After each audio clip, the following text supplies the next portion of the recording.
Yo, check it, got that new fire straight from the underground. What you need? This that real hip hop. We have a bad Fed chairman, really bad. If he would lower the rates, and I tried being nice to the guy, it doesn't help. He's like a knucklehead. No, he's a knucklehead. A stupid guy. If Jerome Powell stepped down, it would be a great thing. Oh, in 2020, let's not forget the median monthly new car loan was $570. Today, it's $745. Now, same for mortgages. In 2021, the median cost was $1,525 per month. Today, it's around $2,205. So Trump says Powell's refusal to slash rates is exploding the federal budget as well by $400 billion a year. So hitting families, hitting the U.S. government. Here to weigh in is the first official that I know of to call for Jerome Powell, the Fed chair, to step aside is Bill Pulte, U.S. Federal Housing Director. Director Pulte, come on, how bad is this really hurting everyday Americans? It's bad and it's getting worse. It's not only hurting people, but I actually think, and I'm here, I'll make a prediction, Laura, I think that this building fiasco that Jay Powell has grossly mismanaged will be the end of his career. That's my view. Explain it. Explain it to the viewers. I think he basically spent $2.5 billion on renovating a building. I mean, how does one do that? You know, I've spent my whole life in construction. President Trump has done construction his whole life. Jay Powell knows nothing about construction. So what was going on with $2.5 billion? Who got this money? Where did it go? There needs to be a full-blown audit of this building. And I think they put out an FAQ page today, Laura. It smells bad. It smells very bad. I think, this is my opinion, I think there's fraud, and I think you're going to see a lot more come out in the weeks and days to come. Do you think Jerome Powell himself directed certain contracts or gave a wink about certain contracts? Because the price of renovating the Federal Reserve building is so high? I don't know, but he's so pompous. He's so arrogant. You have one of the most popular, if not, I believe, the most popular president in history. This gentleman, President Trump, just won a landslide victory, and the president doesn't want him there. And he's just so pompous, so arrogant. It's time for Powell to go. He's too late with his resignation, okay, and he's going to be too late resigning. But I think, as I said, I think this building will be the end of his career. I don't mean that in a mean way, but... So, for those of us who have no idea, let me translate real quick. Jerome Powell is the head of the Federal Reserve, where the American dollar is backed, where our money comes from, all of that. It's its own separate thing. A lot of people don't understand that. It's its own separate entity. It works in partnership with the government. Okay? It does. Now, President Trump, he wants Jerome Powell to lower rates to help boost the economy, basically allow more cash flow into the American's pocket, the average American pocket, which will then go back into the economy and, do its thing. Jerome Powell says, no. Plain and simple, no. The American dollar, it's not infinite. So if I were to lower these rates and allow more of the money to go out there, it would then be gone. And I only hire the rates a little bit every so often. It's not astronomical. I think the rate right now is like 4.5 or something like that. It's I have to let them finish, but that's real quick. Jerome Powell is the head of the Federal Reserve. He says no to giving more money out. President Trump, the head of the United States, head of the government, wants more money allocated to the American people to help boost the economy. Plain and simple. You know what? We have to get on with the American business. We have to get on with the American economy. As you know, I oversee Fannie Mae and Freddie Mac. Americans are hurting because of what happened the last 4 years with Biden. We need something new. Powell's got to go, and I'm hearing, from a lot of people that he's thinking about leaving. So let's hope to God he does it and does it soon. Well, there's a betting pool going on, but he said he's not leaving. Many times he said, I'm not leaving. And at one point you thought, well, if he was even fired, which, I think the president has the authority to fire him. Others disagree. I But if believe he was does too. fired, yeah. And I believe he's violated the National Capital Planning Act, which, gives him for cause. This is just my view. So I think he's got all the legal rights in the world. That'll all be up to the president and his lawyers. But we'll see what happens. This building gets worse by the day, Laura. Well, Kevin Hassett is the director of the National Economic Council. Discussed this situation with the Federal Reserve. Watch. The Fed has a lot to answer for. And the bottom line is that there's a key statutory problem. It never envisioned by the people that voted for the construction of the Fed that we currently see that the Fed could print money and toss it around willy-nilly because they had to have the gold to do what they're doing. And they're unbounded right now. Yeah. So apparently, Jerome Powell has spent $2.5 billion renovating the Federal Reserve. So imagine if you had a room in your house that was a safe room, a vault, so to speak, and you spent $2 million renovating that room. Your wife says, where did the money come from? What did you do to the room? It's that kind of situation. And I don't want anyone to say you're comparing President Trump to a wife. No, it's just trying to give a layman's translation so it can be easily understood amongst the masses.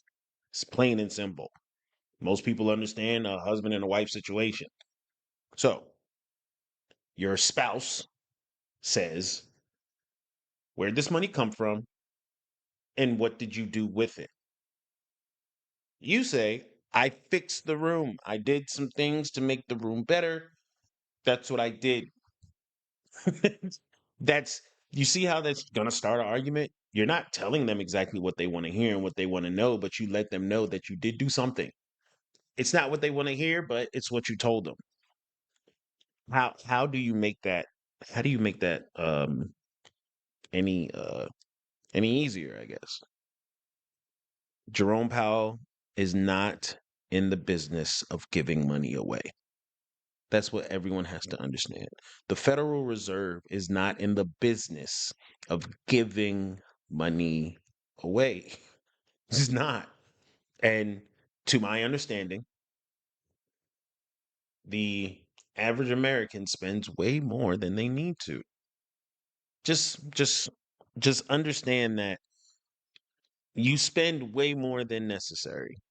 You don't feel that way because everything you purchase feels like a need for you. That is not the situation entirely. Let's just say for 1 month, 30 full days, you work, you earn, but you only spend what you need to. If it's not a bill, you don't purchase it. You have food. If you have a home and you have food in your house, and I mean anything that's edible, you have food in the house. You do not purchase outside food. You don't buy food from restaurants. You don't order food from DoorDash. Eat what you have until you are down to your almost last little bit and then restock.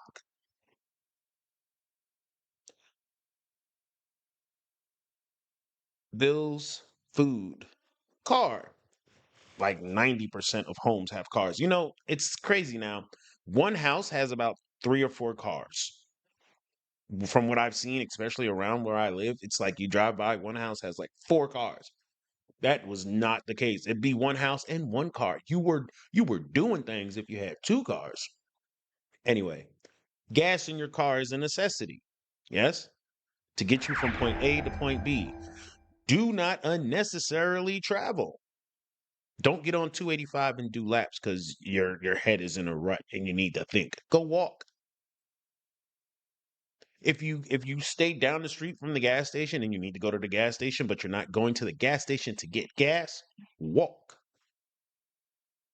Don't spend money unnecessarily for 1 month and see what happens. It's like this. You have $100. That's what you get paid every month. $100. Now, everything in which you need to take care of in your home for that month costs $50. right? So you take the 100, you spend the 50, you're left with what? $50.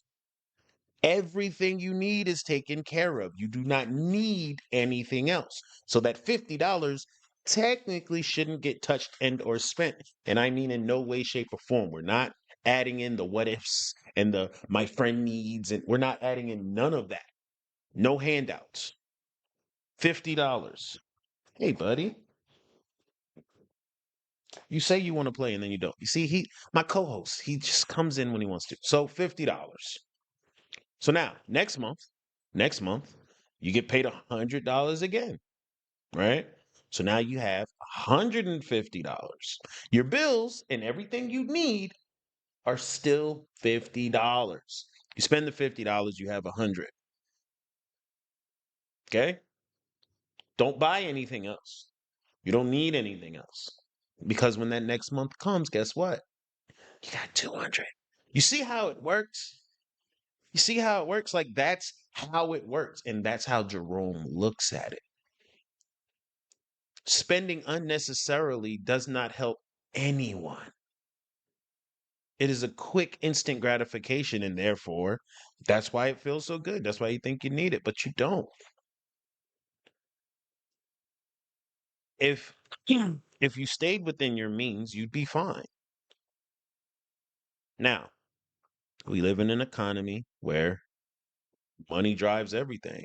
So without the money flowing, things aren't growing. President Donald Trump is a businessman. Before he was a president, he was a businessman. So he needs money to move businesses. In his eyes, and this is all my opinion, okay? In his eyes, the American dollar is what is powering everything. So it has to keep moving, it has to keep flowing. Is he wrong? No, not necessarily. He's not.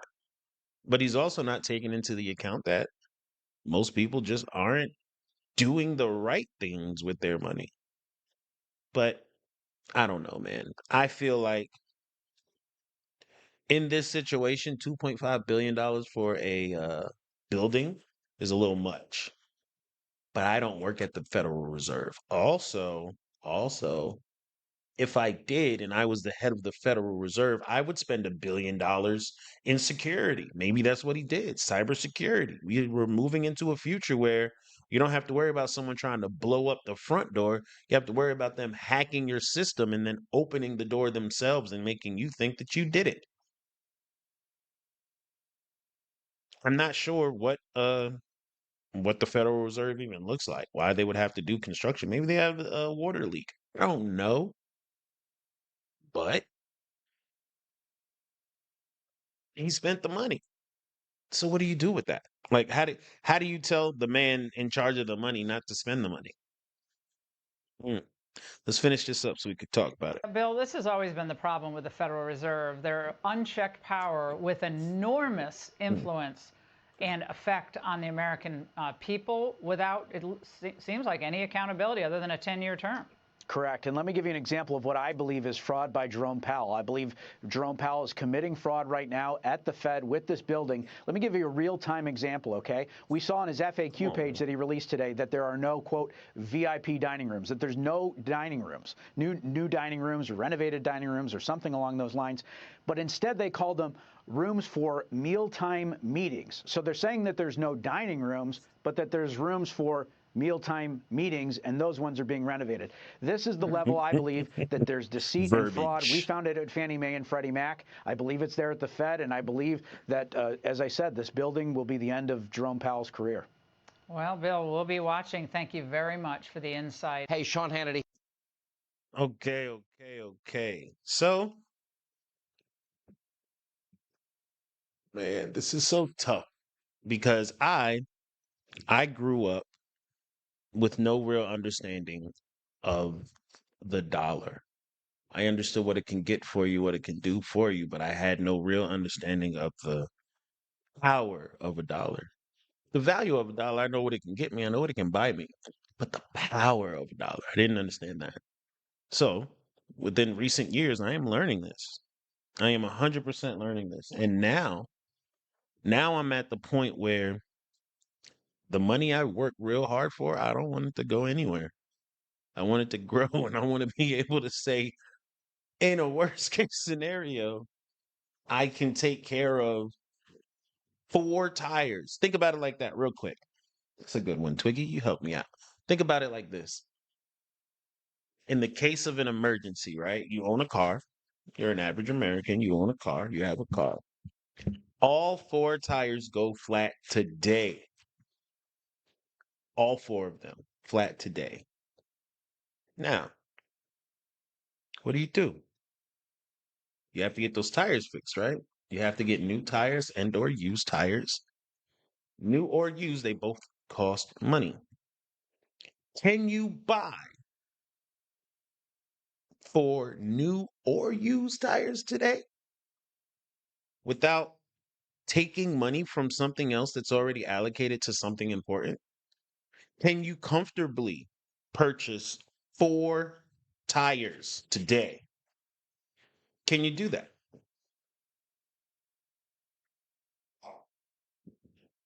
That's a thought for me regularly. If something were to happen, can I take care of it right now? I'm just using the tires things because it's an easy concept for most people to look, see, and grasp. 4 flat tires, they need to get fixed. Can you do it without feeling it? And I mean feeling it like I get these 4 tires today, the light bill might not get paid, phone bill might not get paid, we might not eat for a week or two without going through that. See, that's my dream. It's my goal. That's what I want for me and my son is to be able to live comfortably because that's what comfortable looks like for me. It's not about, should I go to Paris today and get a croissant? It's not that. Not for me, it's not. Those things are luxuries and those are great, but I want to be able to live my life comfortably and know that I'm okay and I'm able to take care of the things I need to take care of at any given time. Now, the way we're set up, the way we are set up, the American system is set up. Either you're on the winning side of that or you're not. And to me, it's that simple. To a lot of people, it's not. But either you understand what to do with your money or you don't. Now, there's a gray area, and a lot of people float in that gray area. And I was once stuck all the way over here. I didn't know what to do with my money. I blew my money religiously. I blew my money. I'm going to work just so I can get money to blow. That's what I was doing. I had to buy this. I had to have this. I need that. I need this. I needed it. I needed it. Made me feel great. Made me feel big. Made me feel it made me feel all these things other than secure. Now, I don't know if you guys saw, um, I don't know if my car ran out of gas a couple days ago. I'm sure. Why did it run out? Because I didn't have the money for it. I'm literally still in the process of learning this thing when it comes to money. So here we are. Here we are. And now we have Jerome Powell, the guy in charge of the money, saying, nah, I am not going to do anything with these rates because the average American person does not know how to not spend unnecessarily. So therefore, if I lower these rates, it's going to give more money out of here quickly. We're thinking long term. If I do this now, it's a short term fix. It might boost some things for certain people, but it's a short term fix. Donald Trump says that's fine. Not that it's not a short term fix, but we need that right now in order to keep things moving. It's a real sticky situation, people. It's tricky, man, because I value the money I work hard for. And I'm one of I look at it like that now because I'm in a different situation than I was in before. Stop. I'm in a different situation than I was in before. I look at it like that now. So, I mean, as the average American, and you know what? Shout out to the people who watch the channel who aren't in America, because you might not know this is what it's like or what is going on. But how do you handle your four tire situation? Just let's leave it at that. You have four flat tires. How do you handle that? And how do you feel about that? Will you lose out on something if you have to buy four new tires today? Will you lose? And something has to get taken away from something else. And how does that make you feel? Because that situation is serious. You need that. That car is vital. Will you walk? Four flat tires, no car right now. Will you walk until you're able to get what you need? Maybe instead of getting four new tires, you get a bike. What do you do? What do you do? Tell me in the comments, people. Tell me in the comments. But until then, till next time, bro, you know the deal. Have a good day. As best as possible, have a good day. And I'll see you on the other side. Peace.